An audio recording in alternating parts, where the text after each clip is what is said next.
वाहिगुरु जी का खालसा, वाहिगुरु जी की फतेह। गुरु जी, थोड़ा सा गंभीर प्रश्न करने जा रही हूँ। हाँ, बिल्कुल। क्योंकि आप वृंदावन में वास करते हैं तो काफ़ी पहुँचे हुए संतों का सानिध्य आपको प्राप्त होता रहता है जी। उस हिसाब से मैं एक गंभीर प्रश्न जो मैंने यहाँ आके देखा उसके हिसाब से पूछने जा रही हूँ कि गुरबाणी में गुरु नानक देव जी कहते हैं, हुक्म रजाई चलना नानक लिखिया नाल। और भी पंक्तियाँ आती हैं कि हुक्म मन्ने होवे परवान ता खसमे का महल पायसी। मतलब हुक्म को इतनी महानता दी गई है कि जो शिष्य गुरु के हुक्म में अपना जीवन व्यतीत करता है उसको खसम का महल मतलब वाहिगुरु का दरबार परलोक में प्राप्त होता है। जी, सच्ची दरगाह में स्थान प्राप्त होता है। सही है। तो अगर हम सबसे पहला हुक्म देखें, परमात्मा एक है, नो डाउट। सभी धर्मों का मूल निरंकार वो एक ही है। अलग अलग धाराएं हैं, अलग अलग मान्यताएं हैं, वो अलग बात है, लेकिन मूल सबका एक ही है। अवल अल्लाह नूर उपाया कुदरत के सब बंदे, एक नूर ते सब जग उपजया कौन पले को मंदे। सही है। गुरबाणी कहती है।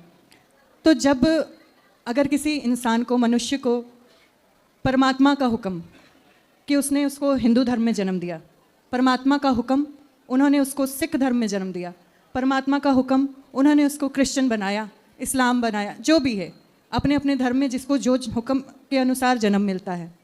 तो अगर हमें हिंदू धर्म में परमात्मा ने जन्म दिया तो इसका मतलब उसकी रज़ा ये है कि हम हिंदू धर्म को फॉलो करें। सही है। अगर हमें सिख धर्म में जन्म मिला तो इसका मतलब परमात्मा का हुक्म है कि हमें सिक्खी के हिसाब से आजीवन अपना जीवन यापन करना है। बिल्कुल सही है। तो जो अगर इसके बीच का जन्म लेने के बाद का जो सफ़र होता है उसमें अगर किसी का झुकाव, किसी का रुझान किसी दूसरे धर्म की तरफ ज़्यादा हो जाए और अपने धर्म से हट के वो उस धर्म को अपनाने लगे, उस धर्म के मुताबिक अपना जीवन यापन करने लगे, भले ही वो धार्मिक है, भले ही वो निष्ठा से दूसरे धर्म में नाम जप कर रहा है, पूजा पाठ, अच्छे कर्म सब कुछ कर रहा है, एक और लेवल तक जाके कहीं ना कहीं उस धर्म का प्रतिनिधि या संत या महापुरुष भी बन जाता है, तो क्या ये सही है? क्योंकि परमात्मा का किस हुक्म धर्म में झुकाव है?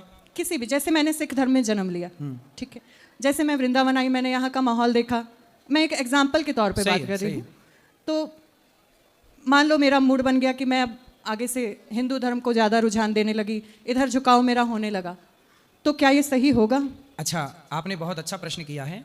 अब आप समझिएगा कि हिंदू और सिख, पहले तो ये जानना है कि ये दो नहीं हैं। बिल्कुल। हिंदू और सिख ये दो, हम लोग कभी भी सिख को अलग नहीं मानते। जो हिंदू है वही सिख है और जो सिख है वही हिंदू है, दोनों एक है। बिल्कुल। अब ये मैं क्यों कह रहा हूं, आपने गुरुवाणी की बात की जी। गुरु गोविंद साहब जी का इतिहास पढ़ा है आपने? जी। गुरु गोविंद साहब जी, गुरु गोविंद जी मूल में क्या है? गोविंद राय जी हिंदू है ना? सिख क्या है? शिष्य का अपभ्रंश शब्द है सिख। बिल्कुल। जैसे क्षत्रिय होता, क्षत्रिय, तो पंजाब और में क्षत्रिय को खत्री कहते हैं, क्योंकि छानी बोलते तो क्षा को खा बोल देते हैं। जी जी। उसी तरह शिष्य, गुरु गोविंद सिंह जी के जितने शिष्य थे वो शिष्य से सिख हो गए। वो सिख नहीं शिष्य हैं। क्या है? शिष्य। पर चूंकि शब्दों का बदलाव होने से वो क्या हो गए? सिख हो गए। जो गुरुवाणी लिखी है उसमें कई जगह राम नाम लिखा है उन्होंने जी। कई जगह कृष्ण नाम लिखा है, कई जगह विष्णु नाम लिखा है, मैंने भी पढ़ी है जी। कई जगह नारायण नाम लिखा है जी। और स्वयं गुरु गोविंद सिंह जी अयोध्या जाकर के चिंतन कर रहे हैं राम का। इतिहास प्रमाण मिले हैं इस बात के। जी। यहाँ मैं एक विनती करना चाहूँगी कि गुरु ग्रंथ साहिब जी में जो महापुरुषों द्वारा व्याख्या की गई उसके अकॉर्डिंग, अपनी तो तुच्छ बुद्धि है, अपना कुछ भी नहीं जी, हमारे गुरु ग्रंथ साहिब जी में जो राम शब्द आता है उसमें राजा राम जी के लिए अलग वर्णन है, और जो नॉर्मली राम शब्द आता है वो रमे हुए, कण कण में रमे हुए राम को रमन्ते योगिनाम यस्य सह राम। राम शब्द की व्युत्पत्ति क्या है, व्याख्या क्या है? राम शब्द की व्याख्या ही है जो रमण करें, सब में जो रमण करें उन्हें राम कहते हैं। ये राम शब्द का अर्थ ही जी, कण कण में रमे हुए राम को, परमात्मा को राम कहा गया। हाँ। राजा राम एक अलग विषय है। मर्यादा पुरुषोत्तम राजा राम के लिए बकायदा राजा राम नाम से शब्द आए हैं। ऐसा है कि समझ का फेर हो गया। जैसे हमारे सनातन में कुछ लोगों ने गलतफहमी फैला दी कि एक राम दशरथ का बेटा, एक राम घट घट में लेटा, एक राम का सकल पसारा, एक राम का सब जग सारा। हमारे यहाँ बोल दिए कि दशरथ जी के राम अलग हैं, शिव जी जिनका ध्यान करते हैं वो राम अलग हैं, रावण ने जिन सीता को चुराया वो राम अलग हैं, घट घट में लेटे हुए राम अलग हैं। अलग तो कुछ भी नहीं है, तो सब एक ही। अज्ञान बस क्या है कि राम वही है, अज्ञान। अब जैसे हमारे यहाँ 3 राम हुए हैं, एक राम दशरथ नंदन राम जो मर्यादा पुरुषोत्तम भगवान, एक दूसरे राम है बलराम जो भगवान कृष्ण के बड़े भैया हैं, और तीसरे राम है परशुराम।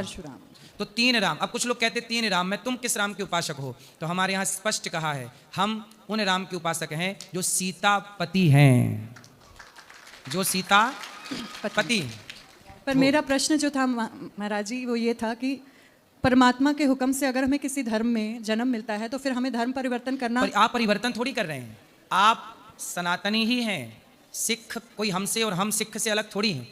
अब देखो, एक पिता के 2 बेटे हैं, तो कई बार दोनों बेटों में ऐसा लड़ाई झगड़ा हो जाता है कि दोनों एक दूसरे के द्वार पे नहीं जाते, नहीं जा रहे हैं ना, लड़ाई हो गई, तेरे बेटी के ब्याह में हम नहीं आएंगे, हमारी बेटी के ब्याह में तू मत आना, जबकि एक खून है दोनों के भीतर, एक बाप का खून है कि नहीं?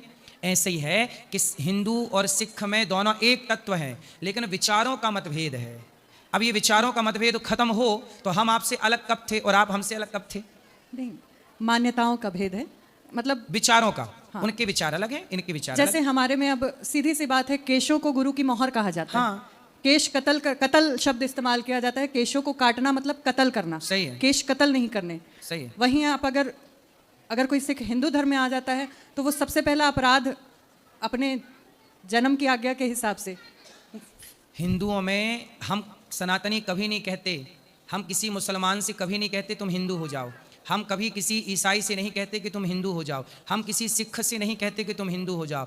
तुम वहीं रह कर के जहाँ हो वहीं रह कर के राम का चिंतन करो। शबरी जंगल में रह के राम का चिंतन की तो राम जंगल में शबरी के घर पहुँच गए। हमारे भगवान तो आपके घर आएंगे, वहीं आएंगे जहाँ आप हैं। हमारे कृष्ण वहीं आएंगे, आप जहाँ हैं वहीं रहिए, वहीं से प्रभु को पुकारिए। हमारे प्रभु ये नहीं कहते कि तुम, हमारे भगवान के लिए तो सब एक है। बंटवारा तो यहां हमने कर लिया। बिल्कुल, मैं यही कहना चाहती हूं। आकाश से जब पानी गिरा, पानी की जब बारिश की बूंदें गिरी, तो बारिश का पानी जब गंगा पे गिरा तो वही बूंद गंगा हो गई, यमुना में गिरा तो वही बूंद यमुना हो गई, जब नाले पे गिरा तो वही बूंद नाला हो गई।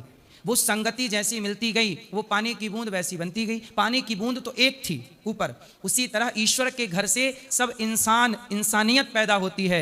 यहाँ धरती पे आके बंटवारा हो जाता है कि तुम ये हो, तुम वो हो, तुम वो हो। भगवान ने क्या भेजा है? भगवान ने मुसलमान नहीं भेजा, भगवान ने यहाँ पर ईसाई नहीं भेजे, भगवान ने सिख नहीं, भगवान ने हिंदू नहीं भेजा, भगवान ने इंसान बनाए हैं, मानवता बनाई है। इसलिए तुलसीदास जी लिखते हैं, बड़े भाग्य मानुष तन पावा। बड़े भाग्य मतलब बड़े भाग्य से ये मानव का शरीर प्राप्त होता है। दुर्लभो मानुषो देहो देहि नाम क्षण भंगुरा। बड़े भाग्य से। अब बताइए, मानव शरीर मुसलमान के पास भी है, ईसाई के पास भी है, सिख के पास भी है, हिंदू के पास भी। तो भगवान ने मनुष्य भेजे हैं, भगवान ने मुसलमान नहीं भेजे धरती पे, ईसाई नहीं भेजे, हिंदू और सिख नहीं भेजे, भगवान ने क्या भेजे हैं? मनुष्य, इंसान भेजे हैं। इसलिए जो जहां है वह वहां रहकर अपनी इंसानियत का परिचय दे। और किसी भी मजहब धर्म पंथ को पढ़ के देखिएगा, जीव मात्र की सेवा ही सर्वोपरि सेवा बताई गई है। इसलिए सिख, इसलिए आपने जो अभी वचन कहा ना कि जो जहां है हाँ वहीं रह के इंसानियत का धर्म निभाए, बस यही परमात्मा की आज्ञा। बेटा कोई भूखा ना रहे। इसलिए आज भी गुरुद्वारों में लंगर चलता है। गुरुद्वारों में लंगर चलने की आज्ञा किसकी थी? आज्ञा किसने दी? आज्ञा दी कि बेटा कोई भूखा ना रहे। इसलिए सिख पूरी दुनिया में जहां जहां हैं वो अन्न सेवा ज्यादा करते हैं, क्योंकि गुरु आज्ञा है और अन्न दान से बड़ा कोई दान नहीं है। अब अन्न सबको देते हैं। हमारा और आपका गौरव है कि आपकी और हमारी सोच यही है कि नानक नाम चढ़दी कला, तेरे पाणे सर्बत दा भला, सर्वे भवंतु सुखिना।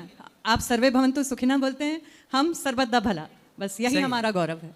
अब गुरुवाणी में जो गुरु जी ने कहा और जो गीता में भगवान ने कहा, वो दोनों बातें, भाषा अलग अलग है पर दोनों का भाव, विचारधारा पूरी एक है। इसलिए आप और हम कभी दो थे ही नहीं। आप कृष्ण की शरण में हैं, राम की शरण में हैं, नाम जप करिए और निश्चित आप सही रास्ते पे हैं। वाहिगुरु जी का खालसा।